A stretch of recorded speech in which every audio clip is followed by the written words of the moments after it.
Hey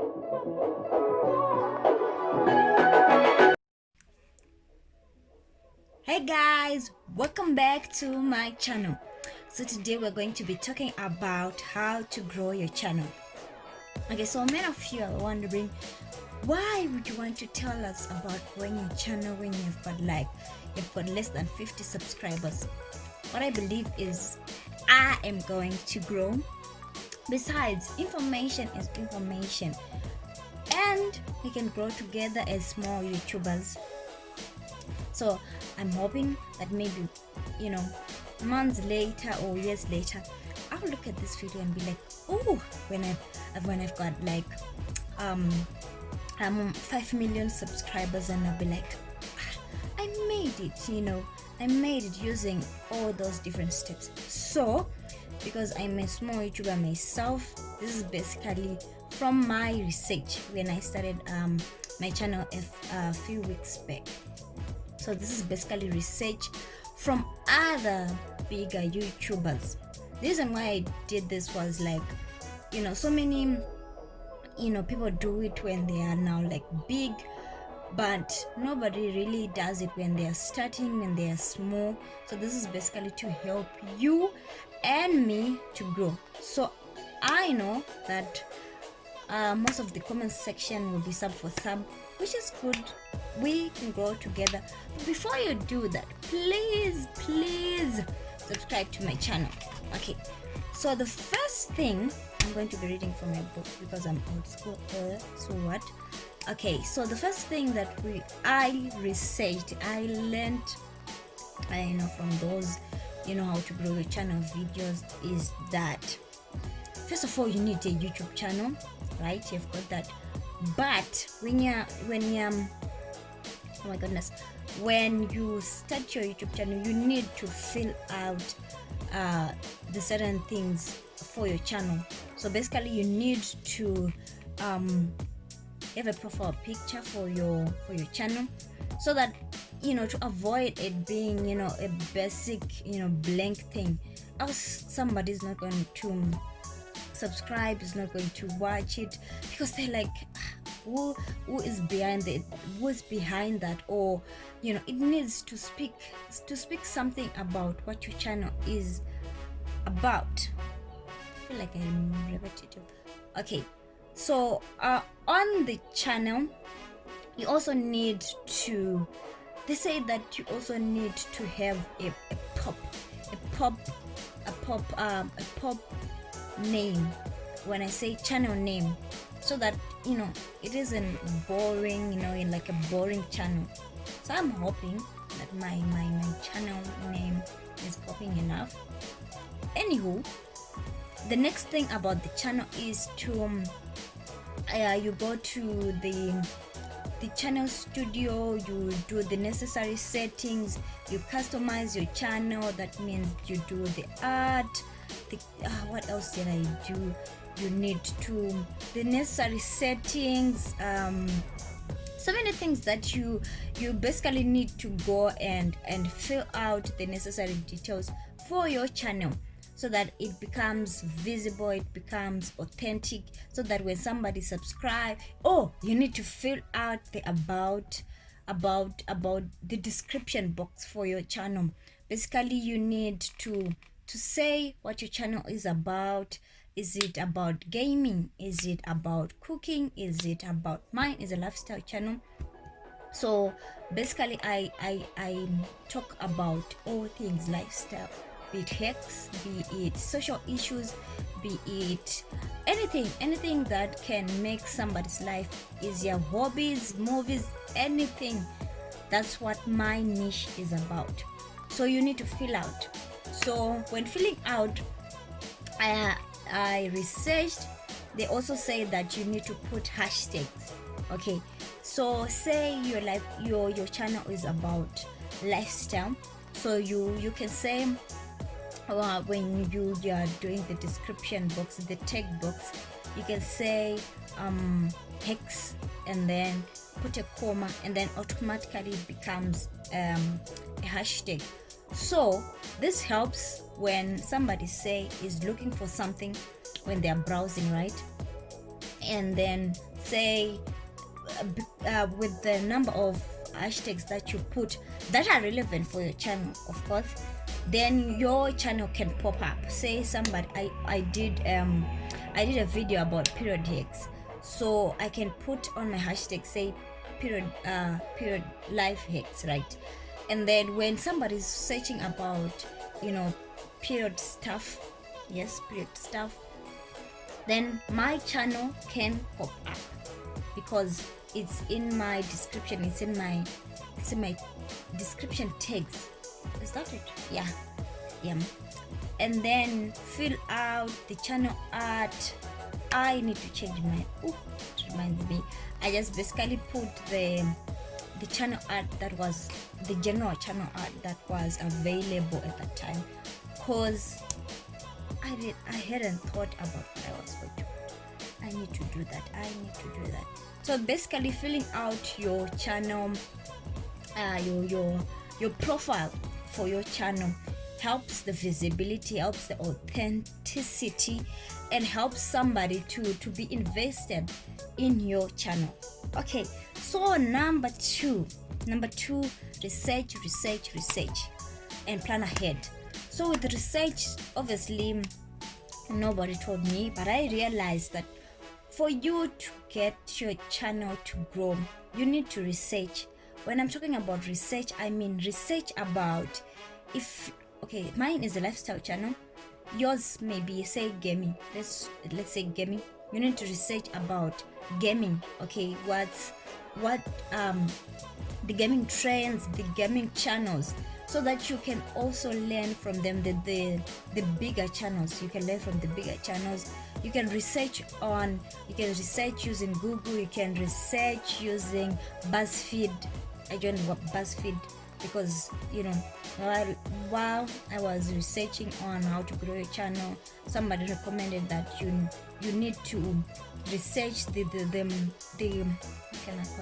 news, the trending news for your niche, the niche for your channel. So I joined BuzzFeed. You can get all sorts of things that can keep you up to date for your channel. You can research on Google.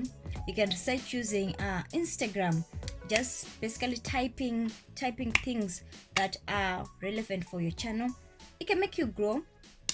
Okay, planning ahead. So most of the YouTubers that I saw when they did their how to grow videos, they talked about planning ahead. So when you're starting a channel, they say, because this is basically research, I'm not yet grown, as you could see probably from my channel.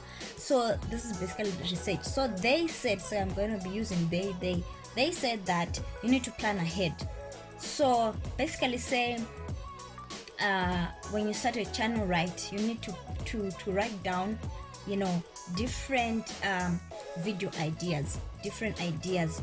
They say, some say 20, some say 25, some say 50, but I think for a start you can write down 25 video ideas that you think you can do for your channel in the future.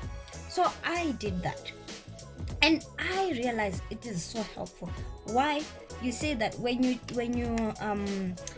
you research, right, when you plan ahead and say, I'm gonna be doing these 25 videos, right, and then you write down, and then when you do research about different stuff about your channel, because you have written down things, right, you then go to your ideas. You then find new ideas, new ways you could do the videos that you already have written down. This is opposed to just saying, today I'm just doing this without planning. Planning is essential, and there are different apps that you can use to plan. Maybe you're not old school like me, so there's an app called Planoli. Is it called? I'll put it when I'm editing. Planoli, which basically helps you to plan ahead. So planning ahead is so essential, guys, because some of the ideas that you think are better, you think will be good for a channel, as you research, as you grow, you start saying, cancel. So at the end of the day, you realize maybe you've got 10 ideas left. So you need to plan more. And as time grows, your channel hopefully grows. Sorry. Okay, so research and planning, I put it under 1. And then number 3, so somebody, when I told my family, my cousin, thank God for her, she told me that for your channel to grow, you need to be active on social media. So at first I thought like, okay, why would I? Then it occurred to me that when you constantly post, I constantly post on Instagram and Facebook. For now, that's where I'm gonna be posting. At first it doesn't seem like your channel is getting traffic.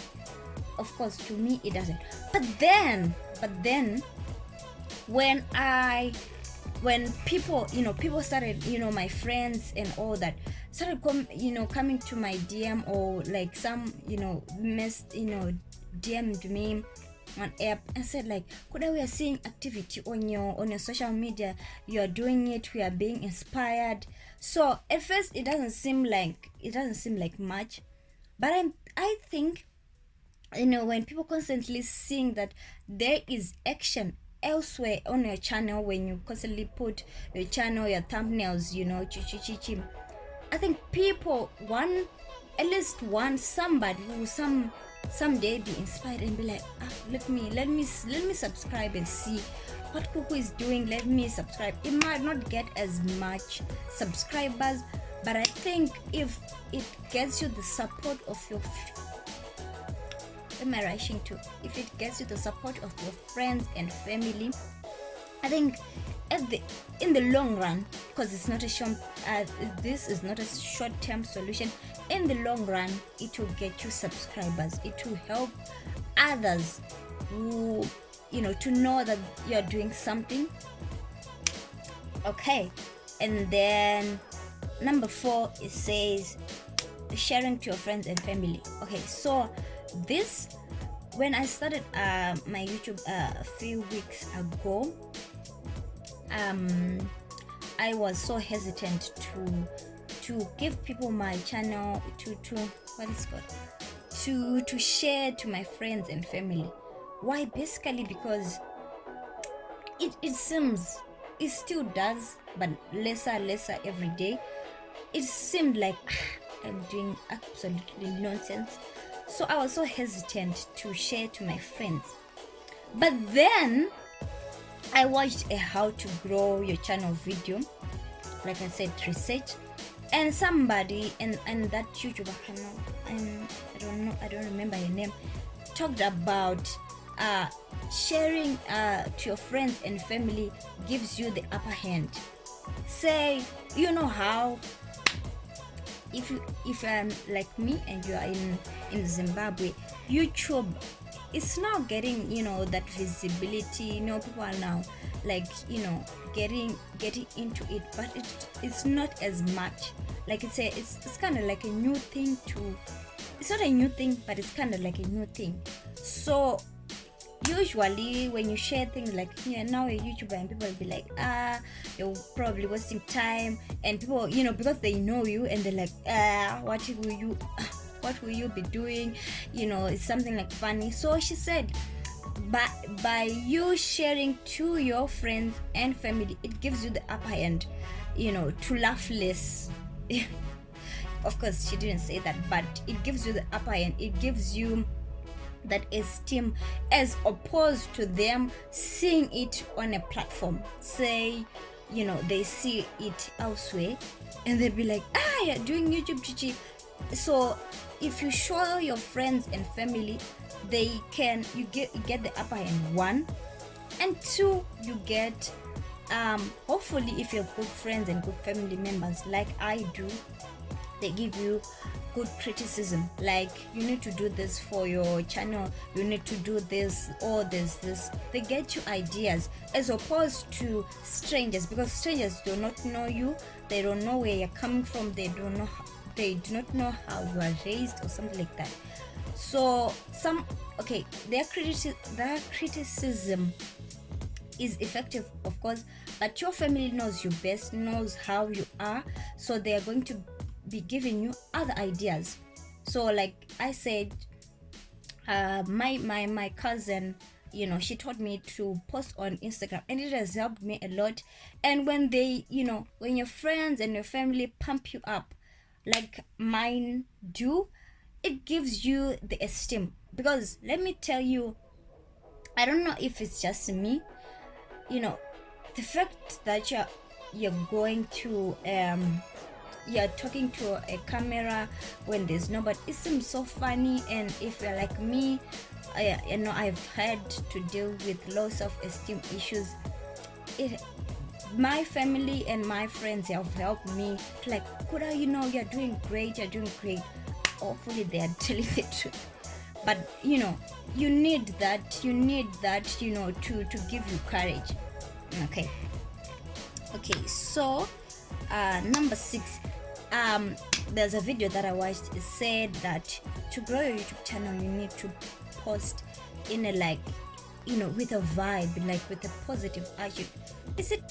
I'm failing to find the correct English for this, but basically it doesn't, most YouTubers, when they do their how to grow your channel videos, they talk about when you're posting, you have energy, be fun, be consistent, posting with a vibe, with an attitude, with a oomph, so that the person on the other end of that phone or that camera, they get to watch you more, so that they don't get bored. So usually what I do, I avoid shooting a video for the sake of it, or I avoid shooting a video when I'm bored or down or just not feeling it, just not in the mood. So when I'm pumped up, that's when I post a video, so that people, I'm not saying you need to have high energies all the time, but I believe that if we are growing, because we are small YouTubers, we are growing, we need to, at first, in our first 50 videos, you need to, because we are trying to grow a family, we need to post when our energies are up, so that people can get invested. Then can we post our mood swings, hopefully not all the time, because other people are bored and they wouldn't want to watch a bored person, unless it's a one-off thing when you're doing your crying video, whatever. When we have grown a family, okay. So this is part 1. I want to avoid doing a very long video, else you're not going to listen. Thank you guys for watching. I hope this will help somebody to grow, will help us to grow. Thank you for watching. Bye.